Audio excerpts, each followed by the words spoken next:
It's 8:30. Good morning, I'm Ian Crouch with Hunter News. The RSPCA says the jailing of Curry Curry puppy killer Nathan Thompson sends a clear message to the community saying animal cruelty can never be tolerated.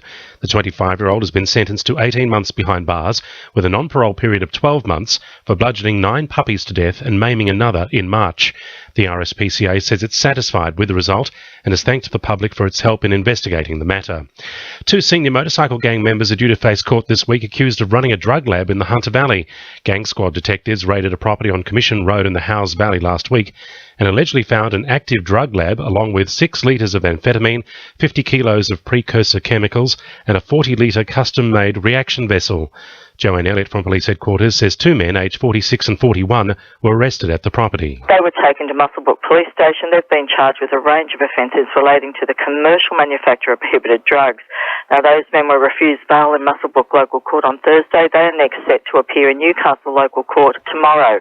Fair Work Australia is investigating claims the No Land Tax Party hasn't paid its Hunter polling booth workers following the state election. Hundreds of people have tried to recover their $30 an hour wage from the party, with many completing 11-hour shifts on polling day in March. However, workers have reportedly been met with a series of emails offering excuses. Lake Macquarie Council's Graffiti Hotspot program is getting young offenders actively involved in cleaning up their local community. Juvenile Justice New South Wales has organised the clean-up of graffiti along Oxley and Church Streets at Gateshead, along with areas at Warners Bay, Charlestown and Cardiff.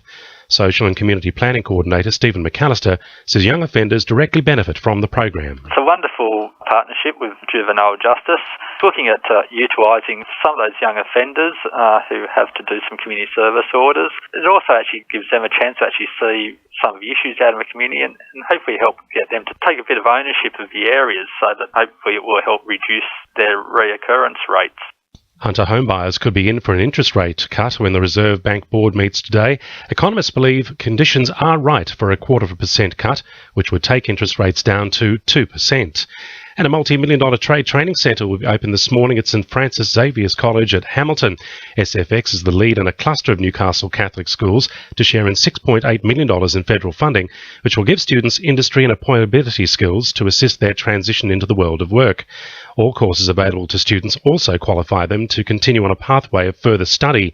Lindell Neville from the Hunter Catholic Schools office says the centre will focus on industries which are experiencing skills shortages. The Trade Training Centre funding primarily focus on hospitality and construction. However, a number of other subjects are also available, which includes business services, retail, furniture making, metals and engineering, sports coaching, information and media technology and entertainment. Now with sport, Emily Crow. Newcastle Knights Chief Executive Matt Gidley says the club is happy to part ways with anyone who is not fully committed to the team. The call comes after recent speculation centred Joey Leilua may be seeking an early release from the club despite being contracted until the end of 2016. Gidley has denied the message is specifically aimed at Leilua but should be clear for anyone who pulls on a Knights jersey.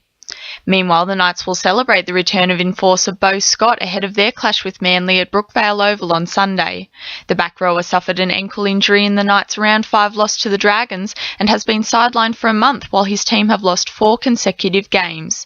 Scott says while there was the possibility of an earlier return from the injury, he hopes the extra recovery time will help his performance. You always try to get back on the field as quickly as you can, I guess, and it's a time management thing and a risk as well of how quickly you come back from them. So I guess being early in the season, probably could afford another week off.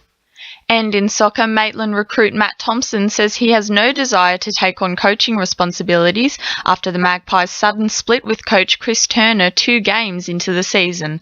That's sport. I'm Emily Crow. To NURFM News Time 26 to 9.